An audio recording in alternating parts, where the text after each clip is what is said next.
Hi, everyone. I hope you're all having a great day. My name is Joann Elefantis, and I will be presenting on my functional behavior assessment that I've been conducting this semester.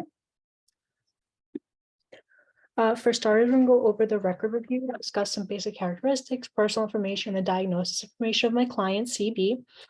CB is a 13-year-old African-American male that lives with his mother, father, and younger sister. He comes from middle-class socioeconomic status. He communicates using a picture exchange communication system, also known as a PECS.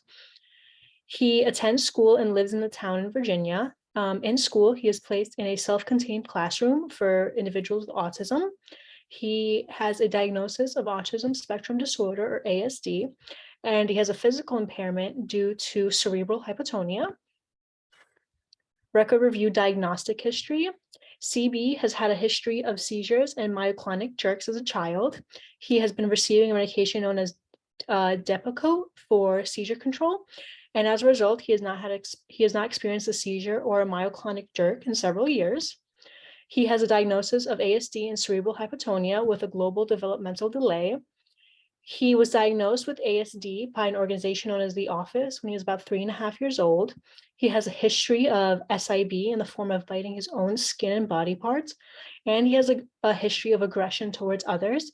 He typically exhibits SIB in both the home and the school setting, and he normally aggresses towards his mother at home, but recently he's been aggressing towards his teachers at school.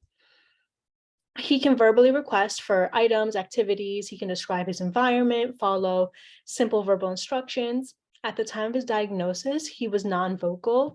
He was engaging in repetitive movements, such as hand flapping and jumping, and he did not display any joint intention or eye contact with others. CB had an ADOS 2 assessment completed at the age of 7. His performance fell into the autism range, along with a high level of autism spectrum related symptoms. During the assessment, he exhibited limited eye contact, limited facial expressions. He did not respond to his name. He did engage in some pretend play with the doll, and he was waving objects in his hands. He had also received his medication prior to the assessment, and he had a low activity level, and he also did not exhibit any negative behavior. His mom has also reported that he may have a potential fatal allergic reaction to nuts. Record review, history of services. CB has previously received applied behavior analysis, or ABA, services from an organization known as ABA Consultative Services. He exhibited a reduction in negative behavior between the ages of 7 and 8, but his aggression and negative behavior increased once his family relocated at the age of 9. He received speech therapy once a week for 5 years between the ages of 4 and 9, and sensory integration therapy for 4 years between the ages of 5 and 9. CB currently attends school and is in a self-contained classroom for individuals with autism, but his academic placement was at risk due to his behavioral concerns. Record review of a recently completed assessment. A VB map assessment was conducted at the time of CB's intake. He exhibited progress in various domains. He showed strengths in manding, reading, matching the sample, and tacting. CB needs growth in social skills, intraverbals, and linguistic measures. Some behavioral concerns that were a result of the VB map assessment was hyperactive behavior, limited social skills, conditional discrimination, and self-simulation. Record review, target behavior. So the behavior target, as a result of the functional assessment interview, or FAI, is self-injurious behavior, or SIB. SIB can be defined as any instance in which the client opens and closes their jaw with both the upper and lower teeth making contact with their hand or any other body part. Onset criteria is when the teeth first make contact with the body. Offset criteria is when the client opens their mouth and removes the body part from it. Examples include biting their hands, arms, or fingers. Non-examples include biting food and toys. The client engages in SIB 2 to 3 times a day in the form of biting their own skin or their own body. Targeting this behavior is important because it can cause physical harm to the client and can lead to wounds, bleeding, and scars. Indirect assessment, FAI. The functional assessment interview, or FAI, was conducted on September 15, 2022 by Joann Elefantis.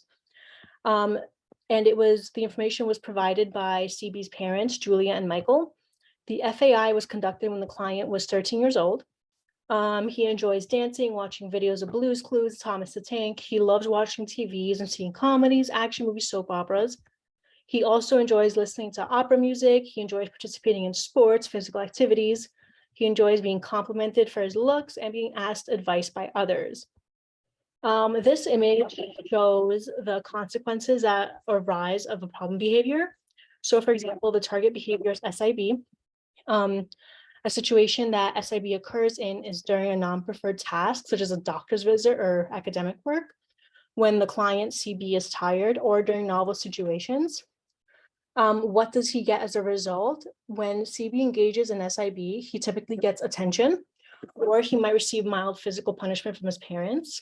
When this occurs, what does CB avoid? Well, CB is avoiding the difficult task. He's avoiding the demand that is placed, and he is avoiding the work. The FAI results concluded the function is most likely escape or attention, since those seem to be the consequences that are occurring the most often. Indirect assessment, MAS, a motivation assessment scale of September 15, 2022 by Joann Elefantis. She administered the assessment to CB's mother, Julia.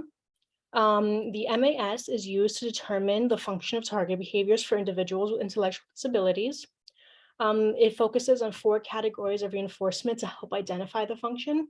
These 4 categories are sensory, tangible, escape, and extinction.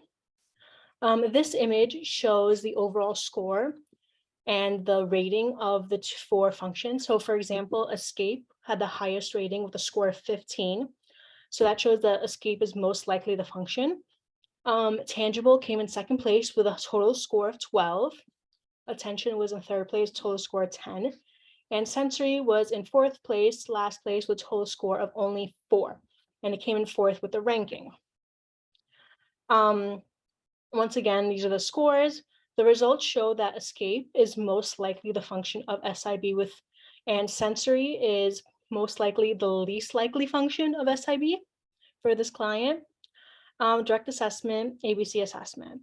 In order to determine the function of CB's SIB, an antecedent behavior consequence, or ABC assessment, was conducted. This assessment took place over 3 days and was conducted by Joann Elefantis. The client was observed on September 28, 2022, from 9 to 9:40 a.m. while in his math classroom.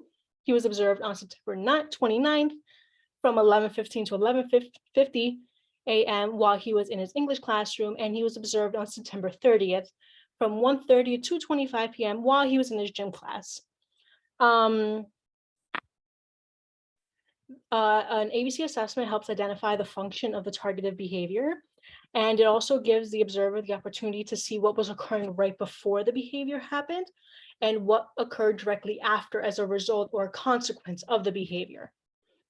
This image shows the antecedent events and the frequency of which the SIB was occurring in. So here you can see that demands and requests and diverted attention had the highest frequency of self-injurious behavior. And this is a consequence analysis chart. It shows the consequence events, or what happened after the target behavior occurred. So here we see that ignoring the behavior, giving behavior attention, and physical redirection were the 3 most common consequences that occurred with this client. Once again, demand and request and diverted attention had the highest rate of SIB. Transition and low attention had the lowest rates of SIB. The client was engaging in higher frequency of SIB when his teacher's attention was diverted, or when he was presented with a demand or a request by the teacher. He did not engage in the target behavior during any leisure time or while transitioning around the school building. The data showed that a common consequence for the target behavior was the behavior being ignored by the teacher, being physically redirected, and receiving attention. Time out in a quiet area was the least likely consequence to occur. Direct assessment, scatterplot analysis. A scatterplot analysis was conducted across 3 days by Joann Elefantis. Partial interval data was collected from September 28th to September 30th. across the school day from 8:30 a.m. to 2:45 p.m. If any SIB were to occur during any of these intervals, then it'll be marked for that interval. This allowed the therapist to see what time of day SIB was occurring in more frequently. This is the graph that showed the results of the scatter plot analysis. As we see, AM is blue, so CB was most likely to engage in SIB more in the morning and less likely to engage more in the afternoon. He had more academic classes in the morning, which is most likely a reason why he was engaging in more SIB during these academic classes and in the morning. He was least likely to engage in SIB during leisure time or during hands-on classes such as gym class or art class or music class. Data shows that SIB was occurring more often when difficult demands were being placed on him. For example, there were no instances of SIB during art class, music class. There was one instance of SIB during gym class. There were no instances during lunch or recess as well, but there were quite a few instances of SIB during math class, reading class, and writing class. The description of function. So, for example, the behavior is most likely to occur when the teacher places a demand or has her attention diverge from another student or to another activity. The behavior is least likely to occur when the client is receiving attention during leisure time, such as lunch or recess, or during classes that are less demanding, such as art or gym. In the instance of a behavior occurring, the teacher is most likely to go over and provide attention, physically redirect the client, or ignore the behavior, which means that the behavior is most likely maintained by attention. For example, if the teacher tells CB to complete a math worksheet and then walks away, CB will engage in the target behavior and will engage in SIB. The teacher will turn around, tell CB to sit nicely, put his hands down, do his work. A few minutes later, CB engages in SIB once again. The teacher will go over, physically direct him to keep his hands down, tell him to sit nicely, tell him to finish his work, and she'll go back to helping another student. And it's a cycle that continues. Clinical recommendations, antecedent intervention. An antecedent intervention that should be effective in reducing SIB is called non-contingent reinforcement, or NCR. NCR is when reinforcement is presented to the client on a time-based schedule.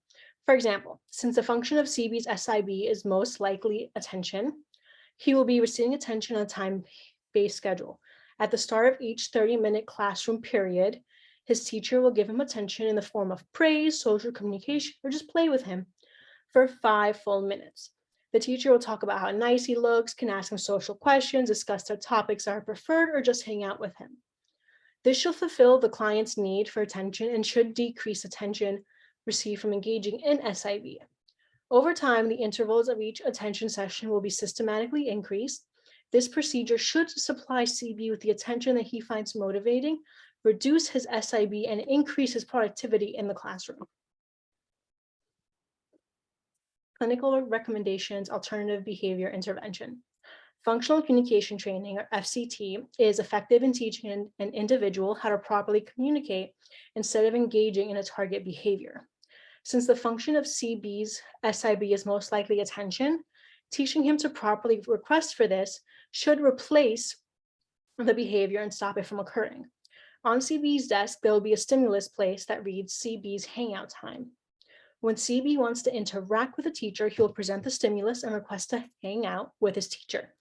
During this time, the teacher will hang out for 2 minutes while providing praise, attention, compliments. This should replace the behavior of SIB or biting his arm in order to receive attention from his teacher.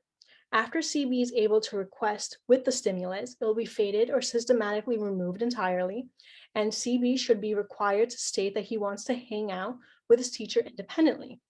This should teach CB how to appropriately request to spend time with his teacher without engaging in the target behavior. Clinical recommendations, consequential intervention. So differential reinforcement of other behavior, or DRO, provides reinforcement for the display of other behaviors rather than the target behavior. The client will be presented with a board that has 5 tokens on it. They'll be reminded that if they keep their hands down, earn all of their tokens, they can receive a break, and the teacher will set a 1-minute timer. If the client does not engage in SIB at 1-minute interval, he will receive a token. And once all 5 tokens are received, He can earn a break for 5 minutes so he can interact with any preferred items he has. If he does engage in SIB during the 1-minute interval, he'll be redirected to keep his hands down, sit nicely, and the 1-minute timer will be restarted for that interval in order to obtain a clean response. This procedure allows CB to receive reinforcement for other behaviors that he engages in, but not for SIB, which should reduce the frequency of SIB. Clinical recommendations, training guidelines. Training will be provided to all relevant parties and interact with the client prior to implementation. For example, CB's teachers, parents, related service providers, and other behavioral technicians that work with him will be properly trained. This will ensure treatment integrity and success across various individuals and locations because everyone will be implementing the same procedure at the same time correctly. IOA data will also be collected in order to ensure that the data is accurate, reliable, and valid. Clinical recommendations, mastery, maintenance, and generalization criteria. Mastery criterion for this behavior will be 0 occurrences of SIB across 3 school days. Once the skill is mastered, it will be maintained and should generalize across various settings: school, home, and various people such as parents, teachers, and home therapists. The skill will also be taught during different times of the day and in different locations of the school building. Cultural considerations. When implementing procedures for individuals with autism, it's important that we factor in any limitations that may affect the overall outcome that we're looking for. For example, CB is a young disabled African-American male. This may lead to some bias or discrimination from others that are working or interacting with him. One way to avoid this from happening is to ensure that the staff interacting with him have received quality training and will not let their personal biases or emotions get in the way. CB can also advocate for himself and let us know what he does and does not like, and we can change things to better suit his needs. Thank you for listening to my presentation. My contact information is posted up here. If anybody has any questions or comments or concerns, you can shoot me an email. I'll answer everything for you. Thank you.